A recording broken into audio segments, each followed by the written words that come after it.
है, ये याद रखिएगा। मदीना जाने वाले को एहराम नहीं पहनना है, ठीक है। जद्दा जाने वाले यानी जो मक्का जा रहा है उसके लिए एहराम है ना।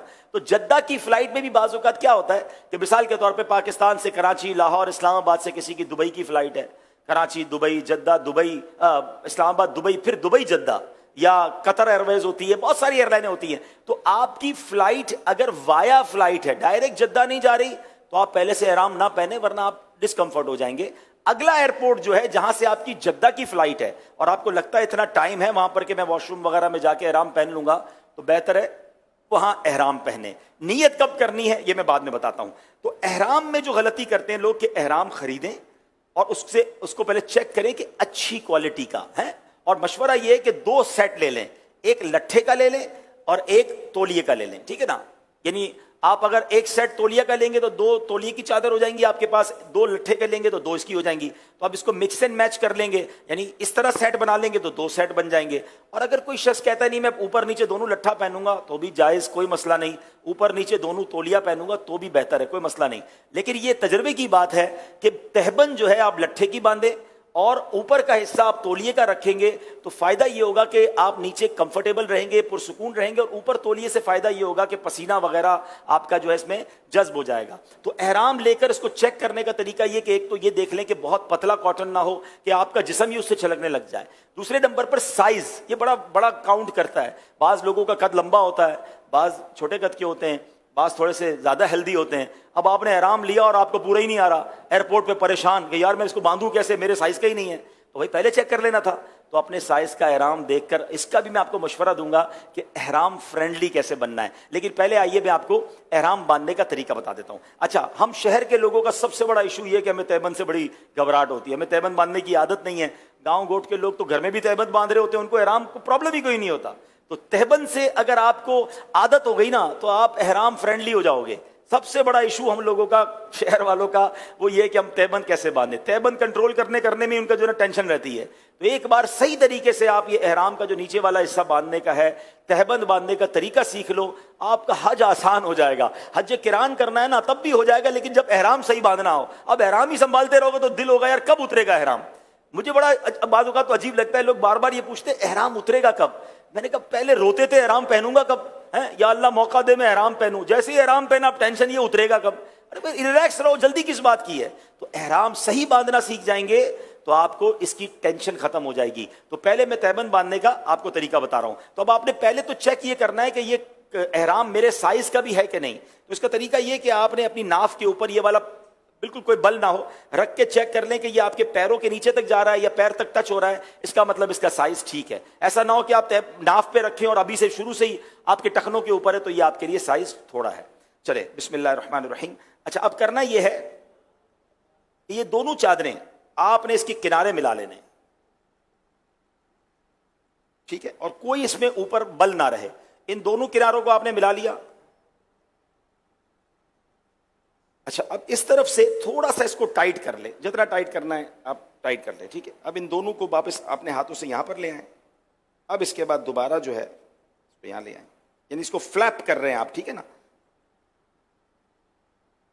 और अब आपकी मर्जी है 1 बार 2 बार, क्योंकि एहराम भी बेहतर है कि टखनों से ऊपर हो, तो फिर थोड़ा अगर बड़ा है तो 4 बार कर ले। अब मिसाल के तौर पे ये मैंने इसको 4 बार फोल्ड दिया ना, अब ये इतना अच्छा बंधा है कि मुझे बेल्ट की हाजत नहीं है, ठीक है। अच्छा, एक और गलती जो हाजी कर जाते हैं या गलती उम्रा करने वाले कर जाते हैं, अभी चूंकि मैं तरबियत कर रहा हूं तो मैंने कपड़े पहने हुए हैं, ठीक है ना।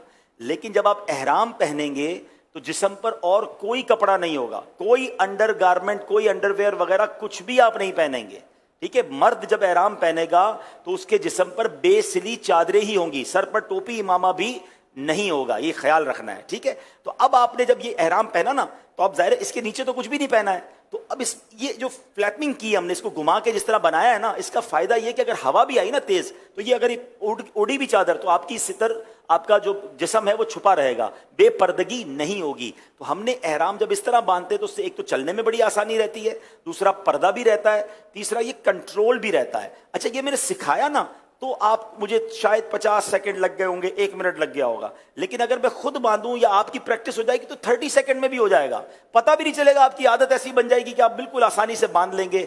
अब बेल्ट ना भी पहने तो एहराम चलेगा। अच्छा, कुछ हाजी गलती क्या करते हैं, क्योंकि घर में तौलिया बांधने की आदत है नहाने के बाद कुछ लोगों की, तो वो एहराम तौलिए की तरह बांध लेते हैं, अब यूं बांध रहे होते हैं। जब अब यूं एहराम बांध लोगे तो आप तो अपने आप को कैद कर बैठे, अब तो आप ज्यादा चल भी नहीं सकोगे और फिर संभालते रहो उसको। तो ये इस तरह ना बांधें।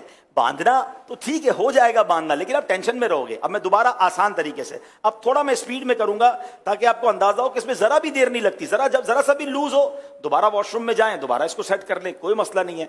आपने ये एहराम इधर से टाइट करना है, ये 2 इधर आपने लेकर आनी है, ठीक है, फिर दोबारा यहां पर लेकर आना है, और ये आपने 1 2 3 कर लें, 4 करना है 4 कर लें, ये आपका एहराम रेडी हो गया। तो यानी 30 सेकंड भी ज्यादा कह रहा हूं, 15-20 सेकंड में आपकी तहबंद आप बांध लेंगे। और जब आपने इस तरीके से तहबंद को बांध लिया, आप टेंशन फ्री हो जाएंगे। तो एहराम फ्रेंडली बनने का एक तरीका मैं आपको बताता हूं कि अगर हज में कुछ दिन है ना, तो अकेले कमरे में रात को जब मौका मिले, आपका बेडरूम हो, तो आप तहबंद बांधकर सोना शुरू कर दें। आप 5-7 दिन अगर तहबंद के साथ वॉशरूम जाना, घर आराम करना सीख गए ना, तो फिर आप एहराम के अंदर बड़े इजी हो जाएंगे, क्योंकि आपको वहां जाके प्रैक्टिस नहीं करनी होगी, आपने इधर ही प्रैक्टिस कर ली है। ठीक है ना, आप कहे यार वो फिर तहबंद यूज हो जाएगी तो मुझे वहां के लिए, तो कोई बात नहीं, इस तहबंद को यहीं छोड़ दें, नया एक एहराम और लेके वहां चले जाएं, लेकिन अच्छी नीयत के साथ इसकी प्रैक्टिस कर ले तो ये बड़ा आसान हो जाएगा।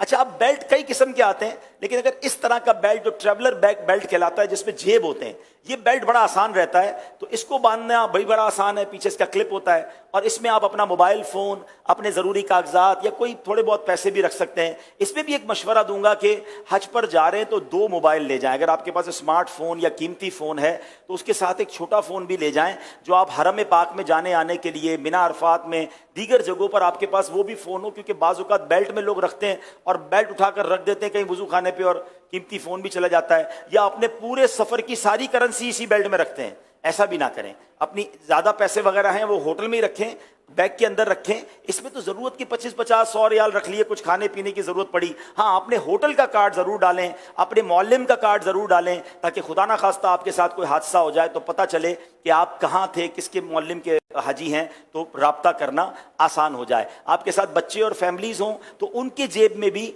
आपने होटल का कार्ड भी और मौल्लिम का कार्ड जरूर रखना है, ताकि वो बिछड़ जाएं तो उनको कोई उस एड्रेस पर पहुंचा सके। अब ये ऊपर की चादर जो है तौलिए की है, और इसको भी आपने उसी तरह चेक कर लेना है कि ये मेरे साइज की है कि नहीं। तो साइज थोड़ा सा इसका बड़ा होना चाहिए, ताकि उसका फायदा ये होता है कि ये आपके नमाज वगैरह में, रुकू वगैरह में आपके लिए आसानी रहे। तो इसको चेक करने का तरीका ये कि ये एक बार चक्कर पूरा घूमकर कम से कम यहां तक आ जाए। तो ये जो चादर है ये मेरे लिए ठीक है, मेरी साइज के लिए ओके है कि यहां तक घूम के आ गई है। तो अब जब यहां तक आ गई है ना, तो अब ये मैं जब रुकू करूंगा ना तो ये गिरेगा नहीं। वरना नॉर्मली क्या होता है कि अगर एहराम यही खत्म हो गया तो जितनी बार आप नमाज पढ़ेंगे वो नीचे आता रहेगा, फिर आप ऊपर करते रहेंगे तो थोड़ा सा कंफ्यूजन भी रहती है। तो बेहतर ये कि एहराम इतना हो कि यहां से पूरा चक्कर घूमकर आपके ये वाले कांधे पर ये दोबारा आ जाए, तो अब आप बड़े सुकून से इंशाअल्लाह एहराम पहन लेंगे। तो ये हमने एहराम पहन लिया। अच्छा, अब इसमें कुछ बेहतियाती बाज़ औक़ात हाजियों से हो जाती है, क्योंकि प्रैक्टिस नहीं होती। अब मिसाल के तौर पे आपने एहराम पहना है और नमाज पढ़ रहे हैं, तो आप कहेंगे अल्लाह अकबर। अब अभी तो मैंने कुर्ता पहना है, अगर कुर्ता ना पहना होता तो पेट मेरा नजर आता, सीना नजर आता। तो जब नमाज पढ़ते हैं तो ये पूरा जिस्म नजर आ रहा होता है, ये बेहतर नहीं है। इसका बड़ा प्यारा तरीका अमीर अहले सुन्नत ने सिखाया था कि जब आप एहराम में नमाज पढ़ रहे हो तो थोड़े से हाथ बाहर लाएंगे, अल्लाह अकबर। तो अब आपका सीना और पेट जो है, दोबारा देख लीजिए, ठीक है, अल्लाह अकबर। इंशाअल्लाह सीना और पेट जो है आपका ये ढका रहेगा। और मैं आपको सही बताऊं, अभी तो एहराम पहना है सिखाने के लिए या सीखने के लिए, मगर जब एहराम वाकई इंसान पहनता है, जब उसके जिस्म पे और कोई लिबास नहीं होता, और एहराम में एक्चुअली एक मैसेज भी है कि एक वक्त आएगा मेरे सारे कपड़े उतार कर मुझे कफन पहना दिया जाएगा। तो ये एहराम की चादरें हमें उस सफ़र की भी याद दिलाती हैं। और जब बंदा एहराम पहन लेता है ना, और फिर उसके बाद जब वो लब्बैक पढ़ता है और जो उसकी कैफियत बनती है, ये अल्फाज में बयान भी नहीं किया जा सकता। हम अल्लाह करीम से दुआ करते हैं कि हमें हकीकी मानों में एहराम पहनना, लब्बैक पढ़ना और अपने दर की हाजिरी नसीब फरमाए। सल्लु कौन से कफन लपेटे चला